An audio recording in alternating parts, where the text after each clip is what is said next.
Exams have to be one of the most stressful things ever invented. The idea of walking into a silent exam hall, sitting down at a desk, and being handed a paper that could decide your entire grade is enough to make anyone nervous. What's even worse is that a lot of students make it harder on themselves by waiting until the very last second to prepare. They stay up all night, chug cups on cups of bitter black coffee, and try to force 3 months of study into one evening. The problem is, that doesn't work for most people and can lead to disastrous grades. The students who walk into the exam halls confident and come out with good grades aren't necessarily geniuses. A lot of the time, they don't even pay too much attention in class and spend most of the school year laughing with their friends and generally having a fun time. But then a couple weeks before the exams, they lock in and bam! Good grades all across the board, and everyone is shocked at how they did it. That could be you. And the good news is, it's super easy. All you need is to follow the routine I share in this video at least 4 weeks before your exams start, and you'll be all set for the best grades you've had in a long time. First, let's talk about what to do 4 weeks before your exam. 4 weeks is the perfect amount of time to start getting properly ready for any school exam, especially if it's midterms. Gather all your notebooks, past papers, handouts, and textbooks. Put them in one place so you don't end up wasting time later looking for a random sheet of notes. Then make a study timetable. Write out all the subjects you have to study in a school term, then decide how many subjects you want to study each day and how long you want to study each subject for. Put it all in a neat table and organize it in a way that makes sure you read all the subjects you study at school at least twice each week, and you'll be all set. When studying, start with your weakest subjects. A lot of people avoid the topics they don't like, but that's the exact reason you should tackle them first. You'll have more energy and focus now, compared to the night before the exam when you're already stressed. The best study techniques to use at this point are blurting, flashcards, practice questions, and the Feynman technique. I'll leave a link in the description to a video that explains how all these methods work, so make sure to check it out. And one more thing, don't try to force yourself to study for long hours at a stretch.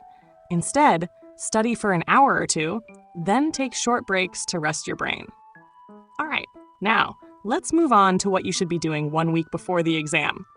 By this point, you should already have covered all of the material you've done in school. This is where you focus on revising and strengthening your memory. Go over your study notes, summaries, and key points. Then, do timed practice session to get used to the exam conditions. For example, if your exam is 2 hours long, set a timer for 2 hours and try answering all your practice questions within that time. This helps you train your brain to think quickly and manage your time properly, like you would in a real ECAM. At this point, you're focused on understanding the things you're reading, not just memorizing words on a page. For example, if you're studying history, don't just memorize the dates of historical events. Understand why the thing happened and what that thing led to. If you're studying math or science, don't just memorize formulas. Practice applying them to different types of questions. This way, even if the question comes in a slightly different form in the exams, you'll still know how to answer it. Also, make sure you're balancing your study with rest. Sleep is a massive part of learning. Your brain actually stores information while you're asleep.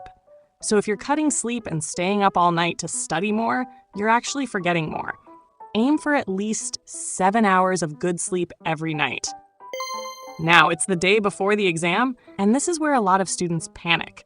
They think they need to study 12 hours straight to catch up, but that just makes you tired and forgetful, and you might even end up falling asleep in the exam. Instead, keep it light.